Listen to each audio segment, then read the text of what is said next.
مولاي صل وسلم دائما أبدا على حبيبك خير الخلق كلهم.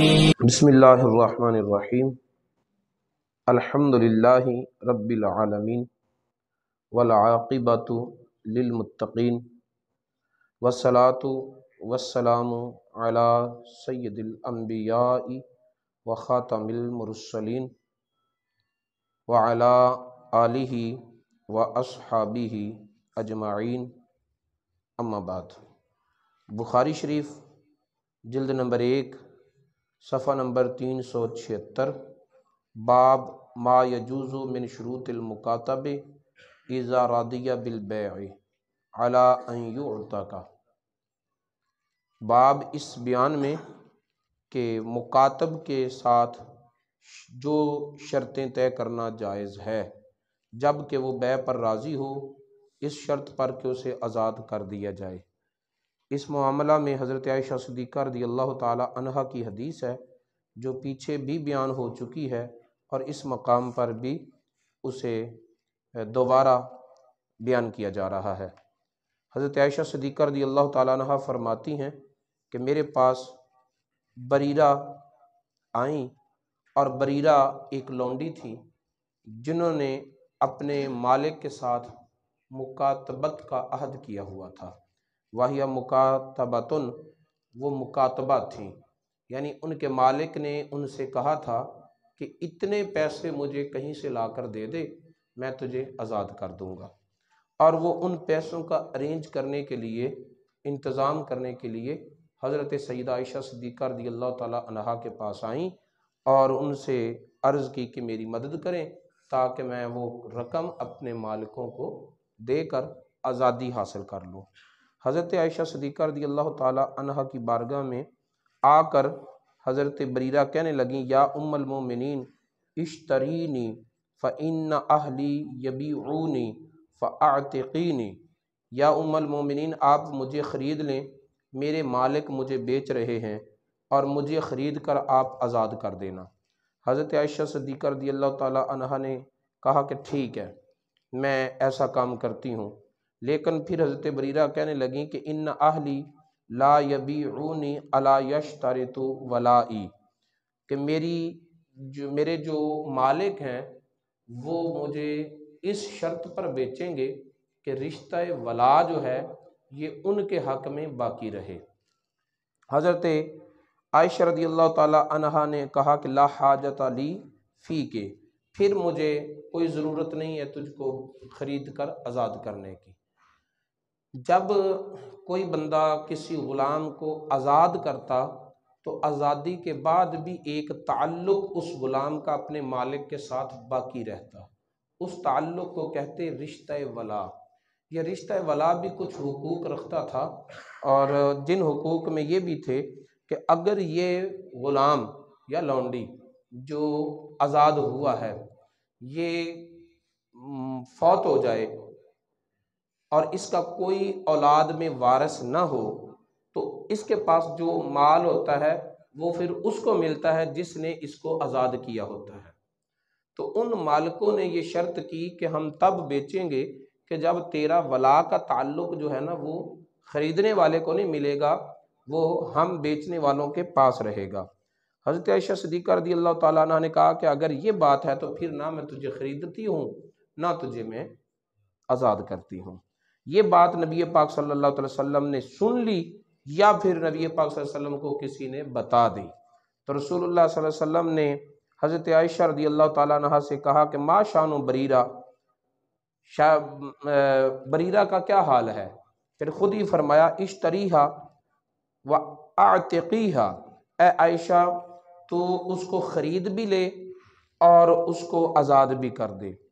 وَلِيَشْتَرِطُوا مَا شَاءُوا، اور اس کو بیچنے والے جو مرضی شرط لگاتے رہیں. قالت فَاشْتَرِيتُهَا فَأَعْتَقْتُهَا، میں نے اس کو خرید بھی لیا اور اسے آزاد بھی کر دیا. وَاشْتَرَطَ أَهْلُهَا وَلَاءَهَا، اس کے مالکوں نے پھر اسی شرط کا ذکر کیا کہ اس کا رشتہ ولا ہمارے ساتھ رہے گا. تو نبی پاک صلی اللہ علیہ وسلم نے ارشاد فرمایا الولاء لمن اعتق وان اشترطوا 100 شرط، بیچنے والے 100 بھی شرطیں لگا دیں تو رشتہ ولا اسی کے ساتھ قائم ہوتا ہے جس نے اس کو آزاد کیا ہوتا ہے، بیچنے والوں کے ساتھ وہ رشتہ ولا نہیں رہتا، رشتہ ولا ان کے ساتھ قائم ہوتا ہے جو آزاد کرنے والے ہوتے ہیں۔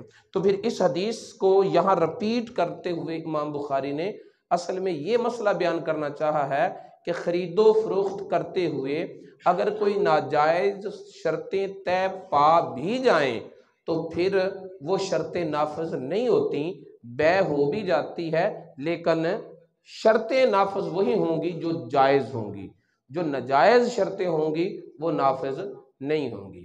تو امام بخاری علیہ الرحمہ نے اس حدیث کا معنی یہ بیان کیا ہے کہ یہ مسئلہ نبی پاک صلی اللہ علیہ وسلم نے اس لونڈی کے مالکوں کو خریداری بیع فروخت کرنے سے پہلے، خرید و فروخت کرنے سے پہلے سمجھا دیا تھا، یا ان لوگوں نے یہ شرط تب لگائی تھی جب وہ اس مسئلے کو جانتے نہیں تھے، اور جب صحابہ کرام کو یہ مسئلہ معلوم ہو گیا تو پھر وہ خرید و فروخت میں ایسی شرطیں لگاتے ہی نہیں تھے۔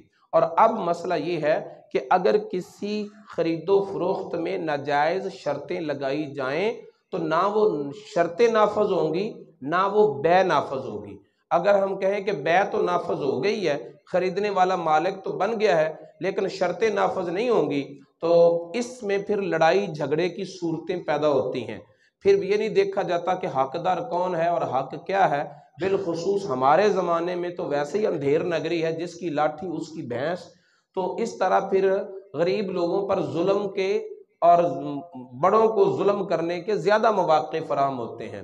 اس لیے اگر کوئی ناجائز شرط لگائی جائے تو وہ سودا ہی طے نہیں پاتا، بیع ہی باطل ہو جاتی ہے امام اعظم کے نزدیک۔ تو امام بخاری کے ہاں بہرحال یہ مسئلہ ہے کہ خرید و فروخت جائز ہے، شرطیں نافذ نہیں ہوں گی، لیکن امام اعظم رحمۃ اللہ علیہ فرماتے ہیں کہ وہ خرید و فروخت بھی جائز نہیں ہے جس میں ناجائز شرطوں کا ذکر کیا جائے۔ پہلے مسئلہ کلیئر کیا جائے گا پھر لین دین کیا جائے گا، تاکہ جھگڑے کی کوئی شکل، کوئی صورت، کوئی وجہ، کوئی اندیشہ، کوئی خوف، کوئی خطرہ باقی نہ رہے۔ آگے امام بخاری علیہ الرحمہ نے باب باندھا ہے باب الشروط فی طلاق، طلاق میں شرطیں لگانا۔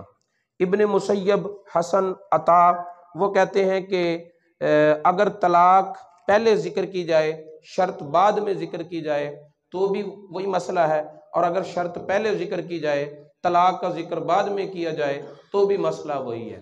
مثلا ایک آدمی کہتا ہے کہ اگر اپنی بیوی سے کہتا ہے کہ اگر تو شام تک یہ کام نہیں کرتی تو تجھے طلاق، اگر وہ شام تک وہ کام کر لے گی تو طلاق سے بچ جائے گی، نہیں کرے گی تو اسے طلاق واقع ہو جائے گی۔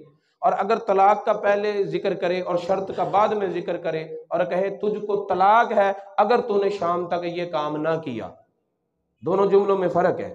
پہلے تھا اگر تو نے شام تک یہ کام نہ کیا تو تجھے طلاق، دوسرے میں کہہ رہا ہے کہ تجھے طلاق اگر تو نے شام تک یہ کام نہ کیا۔ تو دونوں صورتوں میں طلاق کو شرط پر مقدم کیا جائے یا شرط کو طلاق پر مقدم کیا جائے، پہلے کیا لفظ بولا جائے، دوسری مرتبہ کیا لفظ بولا جائے، بعد میں کیا بولا جائے، کوئی فرق نہیں پڑتا، دونوں صورتوں میں ایک ہی مطلب نکلتا ہے کہ اگر شرط پوری ہو گئی طلاق سے بچ جائے گی، اگر نہ پوری ہوئی طلاق واقع ہو جائے گی۔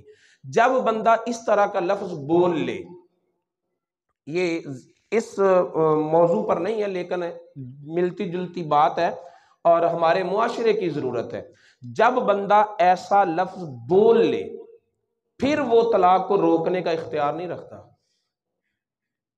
بات سمجھا رہی؟ وہ کہتا ہے اپنی مثلا اس کی بیوی گئی ہوئی ہے پیکے اور وہ کہتا ہے آ جا، وہ کہتی ہے مجھے آ کے لے جا، اور اسی بات پر تکرار ہو جاتا ہے اور وہ کہتا ہے اگر تو کل شام تک نہ آئی تو تجھے طلاق۔ اب وہ کہتا ہے کہ نہیں تو آ یا نہ آ تجھے طلاق کوئی نہیں، اس کے کہنے سے کوئی فرق نہیں پڑے گا، اب اس کے اختیار سے بات نکل چکی ہے۔ جس مجلس میں جس جگہ بیٹھے ہوئے اس نے یہ لفظ بولا ہے وہیں اپنے آپ کو جھٹلا دے ٹھیک، جب تھوڑا سا وقت گزر گیا مجلس اس کی بدل گئی پھر کہے کہ میں اپنے لفظ منہ سے نکلے ہوئے واپس لیتا ہوں، میں نے نہیں طلاق دینی، میں نے نہیں طلاق دینی، تو اگر اس کو طلاق سے بچانا ہے تو شام سے پہلے پہلے اپنے گھر میں لے آ۔ اگر یہ شام سے پہلے تک وہ عورت اس کے گھر میں نہیں آتی، شرط پوری نہیں ہوتی، طلاق ہو جانی ہے، پھر بندہ بھی طلاق کو روکنے کا مجاز نہیں رہتا۔ طلاق کے لفظوں سے پھر بعد میں کہتے ہیں جو میں نے تو ڈراوا دیا تھا۔ اتنے پاگل لوگ ہو جاتے ہیں کہ بھلا ڈراوا دینے کے لیے اس طرح کے لفظ بولے جاتے ہیں۔ مسلمان ہیں، اسلامی ملک میں رہتے ہیں، ہر مسجد میں عالم دین موجود ہے، پھر کہتے ہیں مجھے پتہ ہی نہیں چلا، میں نے لا علمی میں طلاق دے دی۔ لا علمی تمہارا عذر بنتی نہیں ہے، تم نے اتنے کام سیکھ لیے اور جو زندگی کے لیے ضروری ہے دین کے مسئلے وہ نہیں سیکھ سکتے۔ لا علمی کوئی عذر نہیں ہے۔ لہذا طلاق کے ہی زیادہ معاملات پیش آتے ہیں اور لوگ زیادہ طلاق کے مسائل ہی ہم سے پوچھتے ہیں، اور اس سے ہمیں تشویش لاحق ہوتی ہے کہ ان مسائل کو بیان کرنا کتنا ضروری ہے، اور بیشتر لوگ اپنی زندگیاں جو ہے نا وہ ناجائز طریقے سے گزار رہے ہیں۔ پہلے غلط لفظ بول لیتے ہیں اور لفظ بولنے کے بعد عقل بھی آ جاتی ہے، غصہ بھی ختم ہو جاتا ہے، بچوں کی فکر بھی لاحق ہو جاتی ہے، اور یہ سارے کام پہلے کچھ نہیں پتا ہوتا۔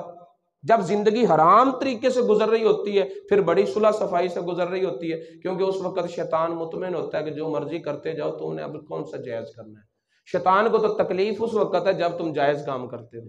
اور کچھ سمجھو کہ اللہ تعالیٰ نے قرآن پاک میں کیوں بار بار تمہیں کہا کہ شیطان تمہارا دشمن ہے، اس کو تم اپنا دشمن سمجھو۔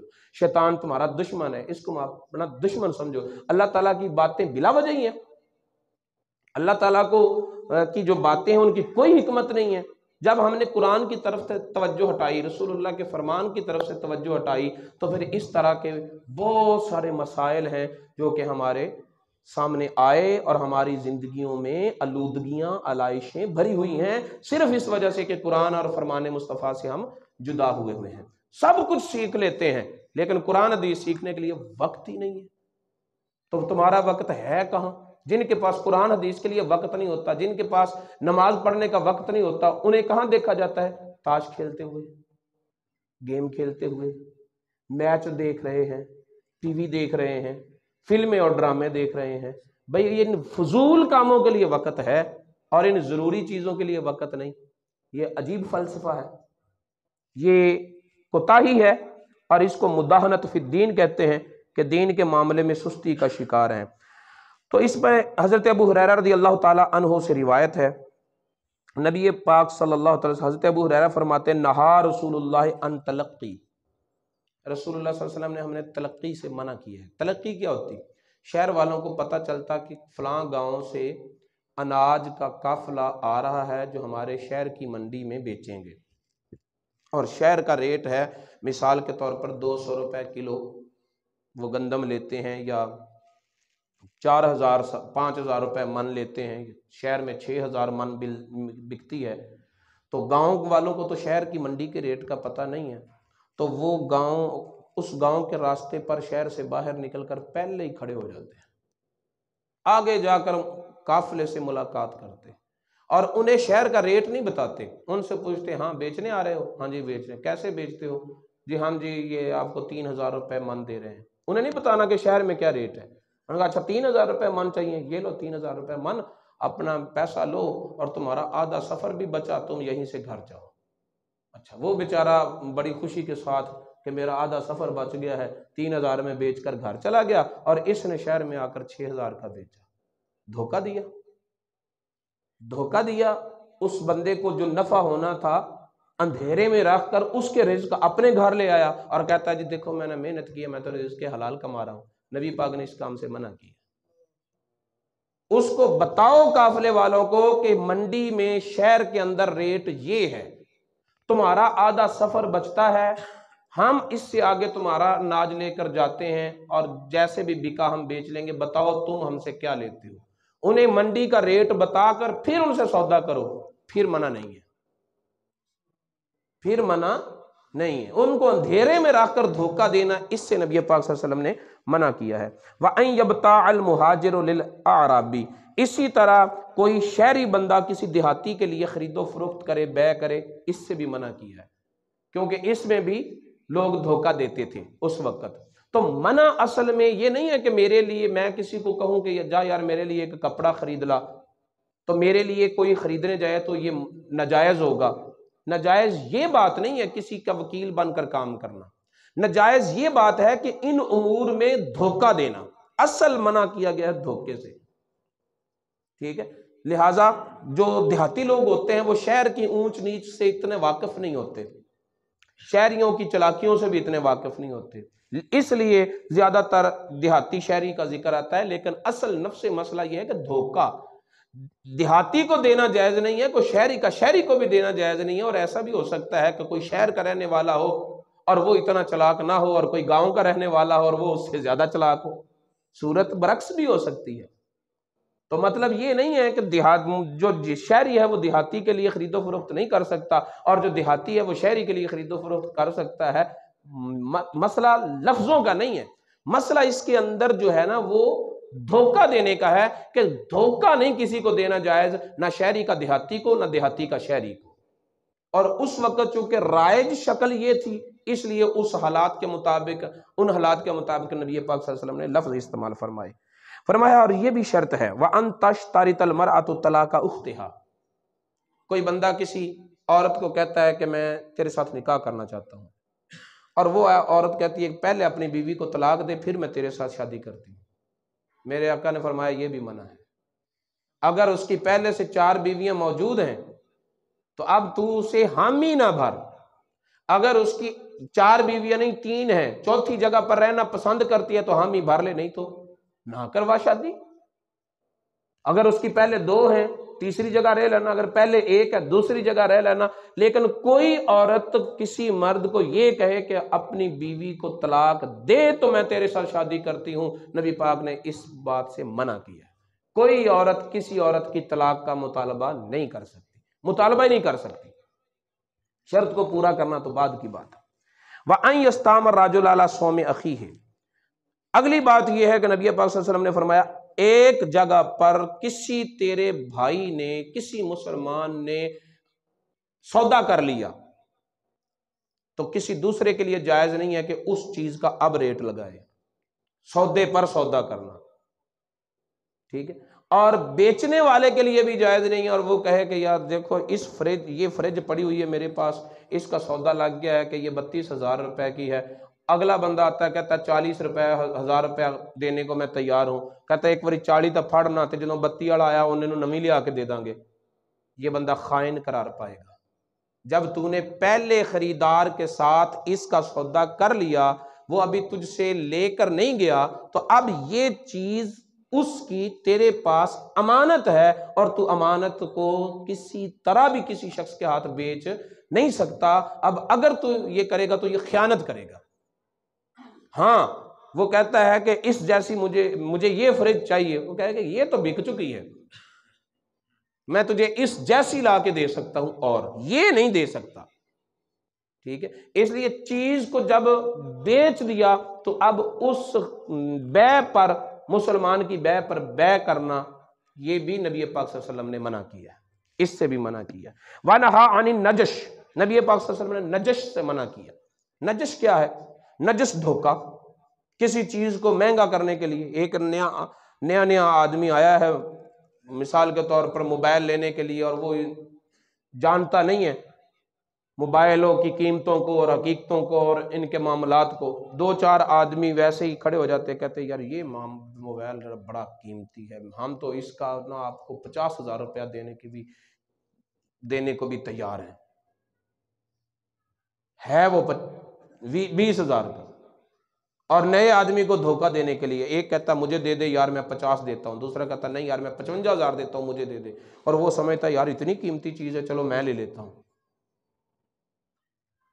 اس کو نجش کہتے ہیں، کہ 3-4 آدمی جیسے رکشے والے لوگ کرتے ہیں، 2-3 رکشے والے مل کر ایک رکشے پر بیٹھ جاتے ہیں، سواری کو جلدی ہوتی ہے، وہ کہتے ہیں یہ بھرا ہوا ہے چلو جی اس پر بیٹھتے ہیں، جب وہ بیٹھ جاتے ہیں باقی اتر جاتے ہیں، اور وہ منہ دیکھتا رہ جاتا ہے کہ اب مجھے آدھا گھنٹہ انتظار کرنا پڑے گا، ٹھیک ہے۔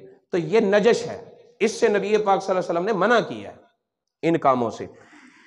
اور فرمایا ان تسریت، نبی پاک صلی اللہ علیہ وسلم نے تسریہ سے بھی منع کیا۔ تسریہ کیا ہے؟ جانور کا دودھ روک لینا، جانور کو صبح و شام دوہا جاتا ہے، لیکن اس نے ارادہ کر لیا کہ اس جانور کو بیچنا ہے، تو اب نہ صبح دوہا، نہ شام کو دوہا، نہ اگلی صبح کو دوہا، آگے دن کو جو ہے لے گیا منڈی میں بیچنے کے لیے، اور وہ دودھ والا جانور جو ہے اس کے تھن بیچارے کے پھٹنے پہ آئے ہوئے ہیں، جانور کو تکلیف ہوتی ہے اس وقت، ٹھیک ہے۔ پھر جب وہ خریدار آیا تو اس کے سامنے اس کا دودھ نکالا تو ظاہر ہے عادت سے زیادہ نکلے گا، اور وہ بندہ جو ہے وہ دیکھے گا اچھا ایک وقت میں اتنا دودھ دیتا ہے یہ جانور، خریدا اور لے گیا، گھر گیا تو وہ اپنی روٹین پر آ گیا۔ تو یہ بھی ایک دھوکہ ہوا نا، نبی پاک صلی اللہ علیہ وسلم نے اس سے بھی منع کیا ہے۔ یعنی اس پوری حدیث میں دھوکے کی مختلف شکلیں ہیں۔ اگر ہم یہ کہیں کہ اس پوری حدیث کا ایک لفظ میں معنی ترجمہ کیا جائے تو وہ یہی بنے گا کہ نبی پاک صلی اللہ علیہ وسلم نے ہر شکل میں دھوکہ دینے کو منع کیا۔ دھوکہ دینے کی جتنی ممکنہ صورتیں اس دور میں تھیں، ایک ایک کا نام لے کر نبی پاک صلی اللہ علیہ وسلم نے منع کیا۔ تو دھوکہ دینا جب منع ہے تو اب یہ نہیں دیکھا جائے گا کہ جس صورت سے نبی پاک نے منع کیا اس صورت کو چھوڑو اور ایک نئی شکل اختیار کر لو دھوکہ دینے کی، وہ ناجائز ہو جائے گی، وہ جائز ہو جائے گی، وہ بھی جائز نہیں ہوگی۔ مقصد ہے دھوکہ سے روکا ہے۔ اب جدید دور کے مطابق جدید طریقے آ جائیں دھوکے کے، سب ممنوع۔ اسی طرح سود سے منع کیا ہے تو سود کی ڈیجیٹل شکلیں اختیار کر لی، ٹھیک ہے، کوئی تکافل کی شکل لے آیا، کوئی بیمہ پالیسی کی شکل لے آیا، کوئی یہ نہیں جی یہ سود نہیں ہے، یہ نفع ہے۔ کس بات پر نفع ہے؟ یہ سود نہیں ہے جی یہ پرافٹ ہے، یہ سود نہیں ہے جی یہ سیونگ ہے، یہ سود نہیں ہے جی یہ مستقبل کے لیے بچوں کے لیے اچھا سوچنا ہے، تم اپنی اولاد کے لیے کوئی بہتر سوچتے نہیں ہو، اللہ تعالیٰ اور اللہ کے رسول نے یہ حکم نہیں دیا کہ اپنی اولاد کا مستقبل سوچو۔ اتنی ڈرامے بازیاں، کیسے کیسے چکر دیے جاتے ہیں۔ تو چکر دے کسے رہے ہو؟ اپنے آپ کو، کسی کو نہیں چکر دے رہے، اپنے آپ کو چکروں میں ڈال رہے ہو، ٹھیک ہے۔ جس کی منع کردہ چیز کو تم جائز کی شکل دے رہے ہو نا، جواز کی، وہ بڑا علیم بذات صدور ہے۔ اس کے سامنے جب کھڑا ہو کر حساب دینا ہے نا تو دینے والوں کو پتہ چلے گا کہ کیا بننا ہے، ابھی نہیں پتہ چلنا۔ اللہ تعالی ہمیں سمجھنے کی توفیق عطا فرمائے اور نبی پاک صلی اللہ علیہ وسلم کی تعلیمات پر عمل پیرا ہونے کی توفیق عطا فرمائے۔